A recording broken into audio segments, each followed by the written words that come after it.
The First Lady of Zimbabwe is back home, but the controversy left behind by Grace Mugabe refuses to die. After it became clear that DIRCO did grant diplomatic immunity to Grace Mugabe, despite charges of assault against her, several organizations went up in arms. Now, here are some of the reactions. The DA wants parliamentary inquiry into what they call a government's complicity in allowing Grace Mugabe to flee SA. The DA alleges that the government displayed a total disregard for the rule of law.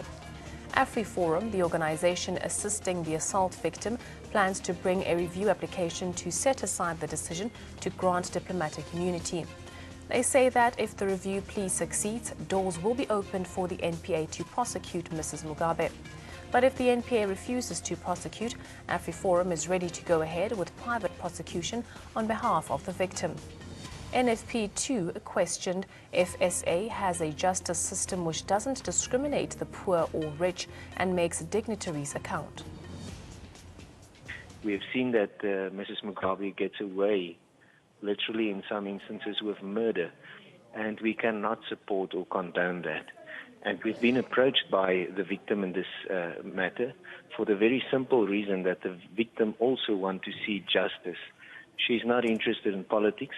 She's interested in justice, like every other South African citizen is interested in justice. And what we will be doing is we will be challenging this decision by the Minister of International Relations. We believe there are good grounds to have the decision set aside, for the immunity to be revoked, and eventually for Mrs. Mugabe to stand trial in South Africa. I think that it was wrong for South African authorities to grant diplomatic immunity to the First Lady.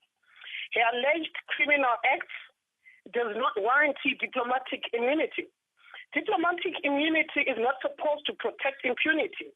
What Grace allegedly did in South Africa is what she does on a daily basis in Zimbabwe with impunity.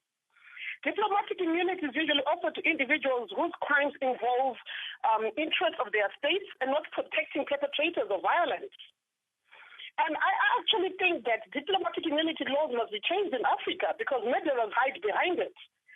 Zuma has chosen to respect his relationship to Mugabe, and that's wrong. The DIRCO minister said it was an agonizing decision, and here are the factors that ruled in favor of Grace Mugabe. The need to uphold the rule of law, ensure fair administration of justice, and uphold the rights of the complainant.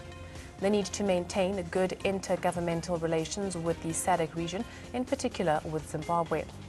The fact that the matter coincides with the South Africa's hosting of the 37th SADC summit. And taking legal considerations into account, including derivative immunity of spouses of heads of state.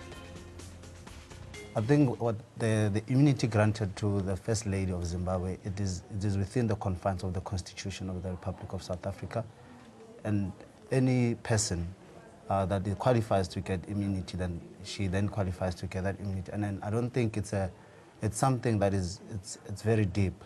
What is required is that the First Lady of Zimbabwe should be then given professional attention, because this is not for the first time she has done it. She has done it in Hong Kong, and then she was then granted another diplomatic immunity.